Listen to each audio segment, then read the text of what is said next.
Buenos días, gracias por asistir a este videoponencia.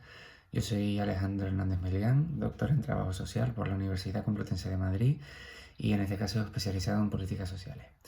Lo que les vengo a contar aquí es una experiencia de innovación docente que forma parte de un proyecto desarrollado por un grupo de profesorado de esta universidad, de la Universidad Complutense de Madrid, y que provienen de diferentes áreas y disciplinas como las ciencias sociales, de la salud, jurídicas o biológicas, entre otras.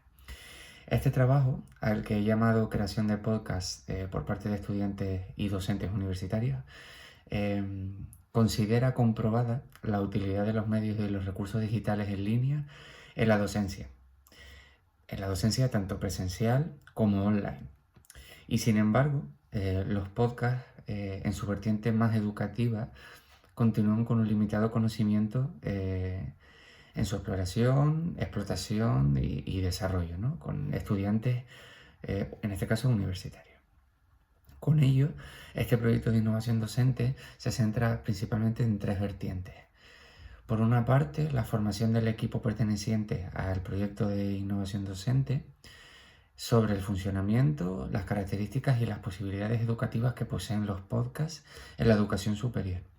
Por otro lado, se plantea como objetivo la utilización de los podcasts durante el desarrollo de las asignaturas de los profesorados que están implicados en el proyecto de innovación docente,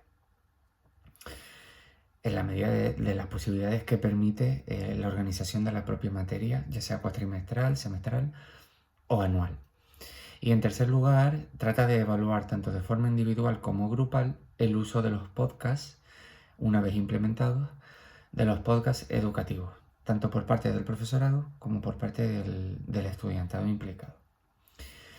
La formación de los equipos docentes, que en este caso eran 17 profesores y profesoras, se completó con la asistencia a videotutoriales impartidos por una profesora de la Universidad Complutense de Madrid, que fue quien facilitó, primero, teóricamente, el conocimiento de los podcasts y posteriormente, en la práctica, cómo se implementan estos podcasts en la docencia universitaria.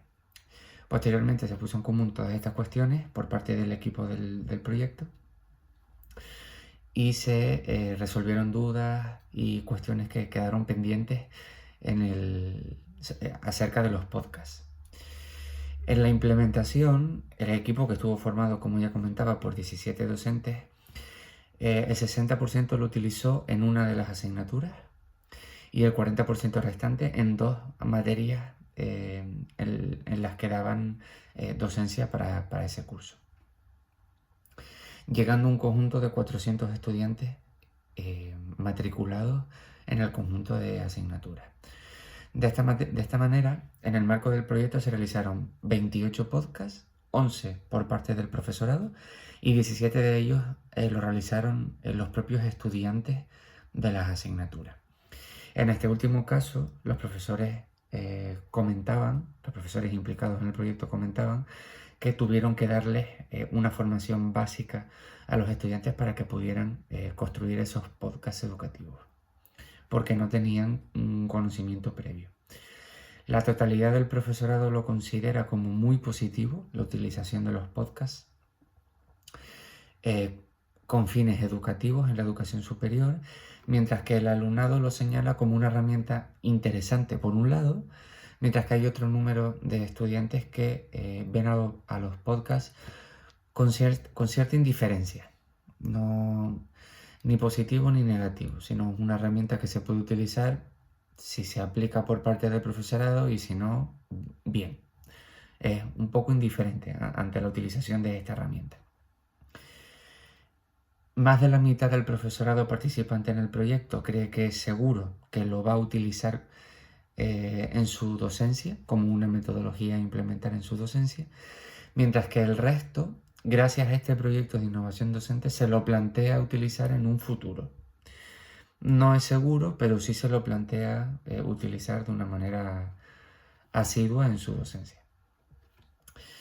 Y en conclusión, las principales conclusiones gracias a este proyecto de innovación docente es que el podcast tiene una baja aplicabilidad en el ámbito educativo en la actualidad, pero que tiene un gran potencial según los profesores implicados y los estudiantes a los que se les ha preguntado por ello. Tanto el profesorado como un considerable número de estudiantes lo aprecian por todos sus aspectos positivos en los resultados académicos, destacando en este caso eh, su aplicabilidad o su utilidad en los grupos de estudiantes que tienen una baja motivación general ante las asignaturas o ante el grado que están estudiando o el curso que están realizando. En esos casos es donde se observa que los podcasts tienen una mayor utilidad para aumentar esa motivación por la asignatura o por los contenidos teórico-prácticos. Y en este caso, el profesorado implicado en el proyecto pide un mayor apoyo a la universidad para su utilización, ya sea tanto en forma de materiales, que en este caso sería la adquisición de equipos de grabación y de edición de podcast, de contenido audiovisual o únicamente de audio, como formativos, que serían a través de cursos docentes. Con ello se posibilitaría en gran medida que otros profesorados de esta universidad o de otras, evidentemente, pudieran utilizar el podcast como herramienta de innovación docente y ya dejar de ser algo innovador para que se integre dentro de las metodologías docentes. Y nada, hasta aquí. Este proyecto se publica en vía web, por tanto tendrán disponible la información completa de los resultados de este proyecto de innovación. Y hasta aquí. Muchas gracias por asistir a este vídeo para conocer un poco esta experiencia de innovación docente, en este caso centrado sobre la implementación de podcast educativos. Un saludo.